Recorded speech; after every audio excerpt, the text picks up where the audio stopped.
무형교에서 유형교회로 오늘의 묵상입니다. 오늘은 사도행전 21장 7절에서 14절까지 말씀을 묵상하겠습니다. 성경 말씀을 보겠습니다. 두로를 떠나 항해를 다 마치고 돌레마이에 이르러 형제들에게 안부를 묻고 그들과 함께 하루를 있다가 이튿날 떠나 가이사랴에 이르러 7 집사 중 하나인 전도자 빌립의 집에 들어가서 머무르니라. 그에게 딸 넷이 있으니 처녀로 예언하는 자라.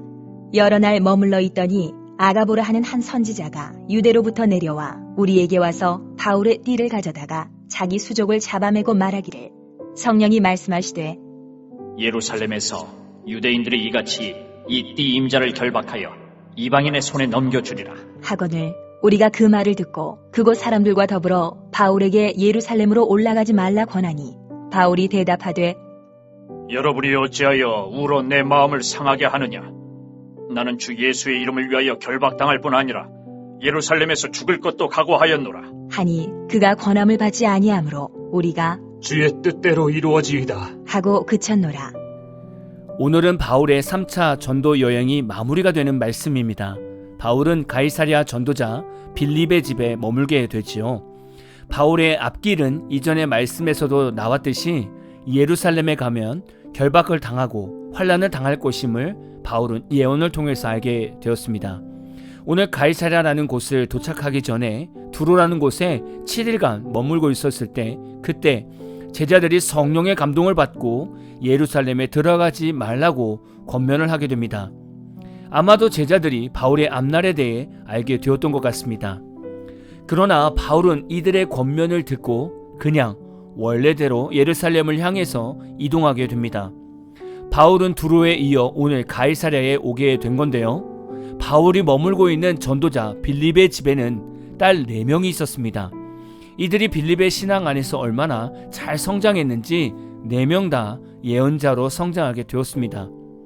지금 바울과 빌립 그리고 그의 딸이 함께 있는 가운데 유대에서 아가보라는 한 선지자가 내려와 바울의 띠를 가져다가 자기 수족을 잡아매며 이렇게 말했습니다. 성령이 말씀하시되 예루살렘에서 유대인들이 이같이 이 띠 임자를 결박하여 이방인의 손에 넘겨주리라고 예언을 하게 됩니다. 이 예언을 들은 주변 사람들은 울면서 바울에게 예루살렘으로 올라가지 말라 권면하게 됩니다.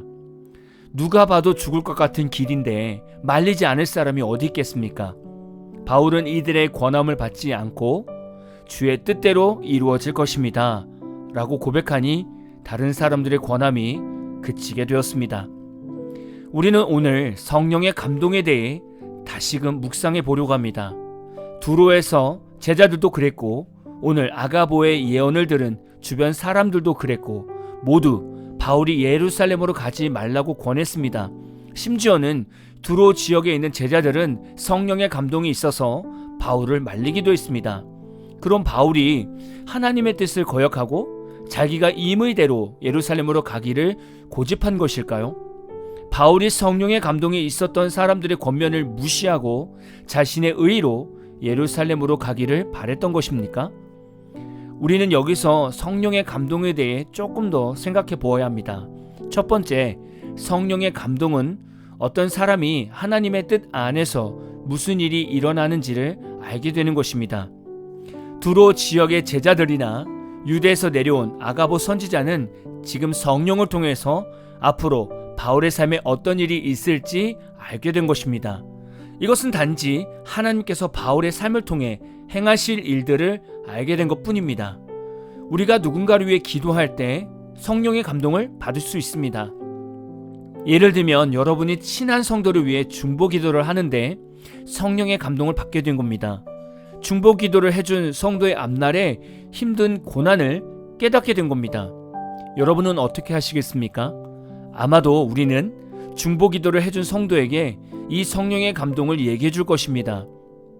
내가 당신을 위해 기도했는데 앞으로 참 어려운 일이 있을 것 같아. 그러니 그 길로 안 갔으면 좋겠어 라고 말해 줄 겁니다. 이런 말을 들은 여러분의 친한 성도는 어떻게 반응해야 합니까?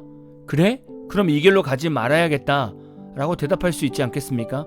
그런데 이 성도가 이렇게 대답하는 겁니다. 알아. 내가 걷는 이 길은 십자가의 길이고 주를 위한 길이야. 그래서 힘들 거라는 것도 알아. 그렇지만 순종하여 가고 싶어 라고 대답을 하는 것입니다. 지금 친한 성도가 대답하는 것이 두 번째, 자신을 향한 하나님의 뜻을 성령을 통해서 알게 된 것입니다. 첫 번째, 성령의 감동은 누군가의 삶에 대한 하나님의 뜻을 알게 된 것입니다.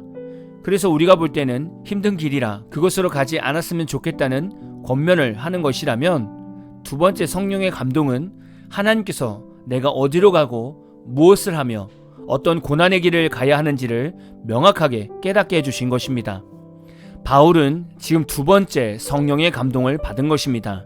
하나님은 바울을 예루살렘에서 결박을 당하게 하고 바울이 가지고 있는 로마 시민권을 통해 유대인들에게 죽지 않게 하시고 오히려 로마로 이송이 되게 하셔서 그곳에서 복음을 전하게 하기 위한 계획을 세우신 것입니다. 그럼 여러분에게 질문을 드려보겠습니다. 첫 번째 성령의 감동을 받은 성도가 두 번째 성령의 감동을 받은 성도에게 자신의 감동을 강요할 수 있습니까? 강요할 수 없는 것이죠. 두 번째, 자신의 사명에 대한 성령의 감동을 받은 성도는 다른 사람들이 중보기도하며 걱정해주고 가지 말라고 권면한다고 해서 그 길을 가지 않으면 안 되는 것입니다. 저는 오늘 말씀에서 바울의 마음을 조금은 알 것 같습니다.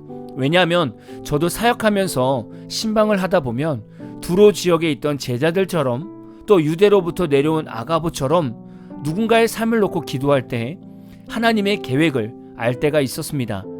그러나 이것은 제가 성령에 의해서 알게 된 것 뿐이지 이것으로 그 사람의 삶을 이래라 저래라 할 수 없는 것입니다. 왜냐하면 하나님은 환경과 사람을 통해서 그 사람을 만들어갈 계획을 하셨기 때문에 제가 성도의 연단과 고난을 말릴 수 없는 것입니다. 그러니 성도의 연단과 고난에 대한 성령의 감동을 받았던 저는 그저 그 성도가 잘 이겨갈 수 있기를 격려하고 어떻게 이겨내야 할지를 권면하는 수밖에 없는 것입니다. 그런데 반대로 바울처럼 저도 사역을 하면서 성령께서 저의 길을 지도하시고 말씀하시는 경우를 경험하게 되었습니다. 그런데 이 길이 모든 사람들이 좋아할 만한 길은 아니었습니다. 그러다 보니 때로는 제가 받은 주의 길을 다른 분들이 들었을 때 내가 기도해 보니까 목사님께서 거기를 안 가는 게 맞는 것 같다고 권면하시던 분도 있었습니다.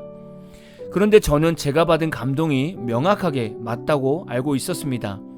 그래서 주변의 걱정과 권면을 뒤로 하고 성령께서 인도하시는 대로 순종하며 사역지를 옮기게 되었습니다. 그렇게 순종하며 다니다 보니 오늘의 교회까지 오게 되었습니다. 오늘까지 오는 동안 제가 성령의 감동을 다 순종하지 않았다면 지금의 교회는 제가 감당할 수 없었을 것입니다. 그동안 하나님께서 저를 순종의 훈련을 시키시고 그 순종의 걸음에서 삶 속에 살아계신 하나님을 만나게 하시고 하나님이 친히 먹이시고 입히시는 경험을 하게 하셨기 때문에 지금의 교회까지 순종할 수 있었던 거죠. 이렇게 깨닫고 나니 오늘 바울의 심정을 조금이나마 이해할 수 있었습니다. 여러분도 기도하다 보면 여러분에게 주시는 명확한 성령의 감동이 있을 것입니다. 여러분 안에 성령이 주신 감동으로 어려움과 역경이 있을 것이라는 깨달음이 있으시다면 오늘 바울처럼 끝까지 순종할 수 있기를 축복합니다. 이때 주변에서 성령의 감동을 받고 힘든 길이니 가지 말라고 권면할 수 있습니다. 그러나 여러분이 받은 성령의 감동이 명확하다면 그 감동에 순종하는 것이 먼저입니다. 여러분의 삶에는 이런 두 가지 성령의 감동이 있으십니까? 오늘 말씀을 잘 묵상해 보시고 내 자신에게 성령의 감동이 있었는데 순종하지 못했다면 순종함으로 반응하는 저와 여러분이 되시기를 진심으로 축복합니다. 오늘 마무리 찬양은 아이자야 61의 빈들의 마른 풀같이 라는 찬양입니다. 찬양 후에는 잔잔한 연주곡이 있습니다. 말씀을 생각하면서 기도하는 시간을 가져보십시오.